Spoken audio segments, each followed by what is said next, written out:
Plants and their systems. Have you ever planted something? If yes, then leave a comment below. There are three main parts of a plant, called leaf, stem and root. Plants have two main systems. Can you guess what these are? They are shoot system and root system. Shoot system consists of stem and leaves and provides structure to the plant.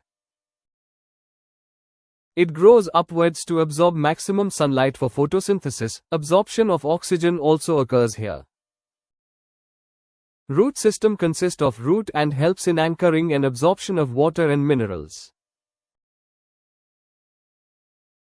Roots grow down to absorb maximum amount of water and minerals.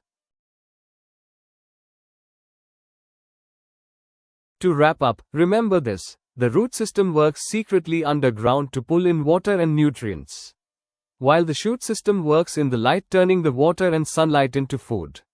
Together these two brilliant teams make plant extremely important for the foundation of the earth.